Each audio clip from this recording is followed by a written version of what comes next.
नदीम चचा महल्ले के से सब कंजूसे आदमी थे। उनके घर कोई मेहमान चला जाए तो रस्मी गुफ्तगू के बाद पूछते आओ कि चाय तो नहीं पिएंगे ना, क्योंकि चाय नुकसानदेह है। यहाँ पर शरबत थोड़ा गर्म ही चलेगा काका। बिस्कुट वाली दुकान अभी बंद पड़ी है, क्या करूं? समोसे वाला तो अभी तेल गर्म कर रहा है, काफी वक्त लगेगा। आप कहाँ इतनी देर बैठेंगे?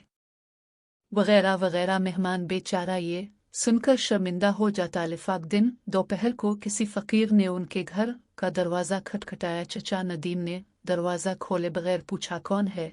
फकीर बोला, बेटा मेहरबानी करो, मुझे 10 रुपए दे दो, मेरे पास सालन है, रोटी लेकर खा लूंगा। अंदर से चाचा नदीम बोले, जाओ जाओ, दफ हो जाओ, नहीं है मेरे पास पैसे। पता नहीं कहाँ से ऐसे बेकार लोग आ जाते हैं मांगने के, लेकिन से दिल नहीं भरता।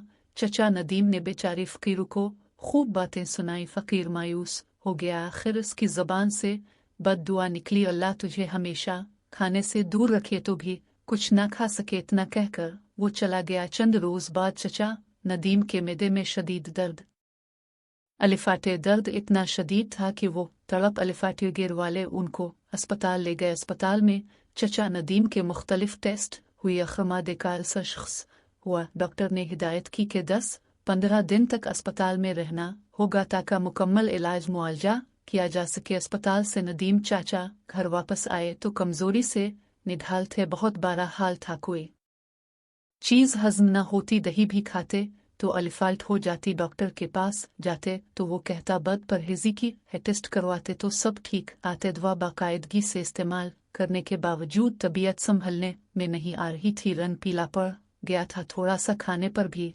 अलिफाल्ट हो जाती। चचा नदीम की रातों की नींद अलिफाड़ चुकी है, को मौत का खौफ होने लगा। एक रात सोचते सोचते उन्हें नींद आ गई। ख्वाब में देखा कि पुलाव की देख के करीब बैठे हैं और सबको चावल बांट रहे हैं। सुबह अलिफाटे कर चचा नदीम ने घर वालों को अपना ख्वाब सुनाया। उन्होंने मशवरा दिया कि गरीबों को खाना खिलाएं। चचा नदीम ने बावर्ची खैरदीन को बुलवाया और उससे पूछा, बेटा पुलाव की 10 किलो वाली देग पर कितना खर्च आ जाएगा?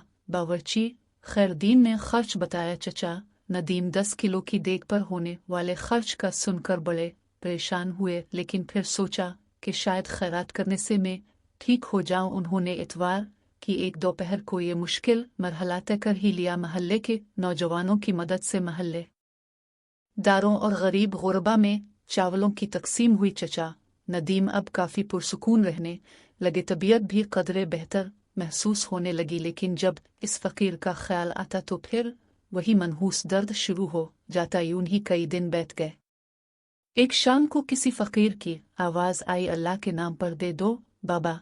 चचा नदीम भाग कर गए। वही फ़कीर खड़ा था जिसने उन्हें बद्दुआ दी थी। चचा नदीम इसका बाजू पकड़कर अंदर ले आए। फौरन ही उन्होंने अपने बड़े बेटे को होटल से कई किस्म के खाने लाने के लिए कहा। कुछ ही देर में लड़का होटल से शामी कबाब, बिरयानी, कौरमा, रोटियां और आइसक्रीम ले आया। चचा नदीम और फ़कीर ने पेट भर कर खाया। जाते वक्त फ़कीर बहुत खुश था। एक हफ्ते इलाज के बाद चचा नदीम मुकम्मल तौर पर सेहत याब हो चुके थे।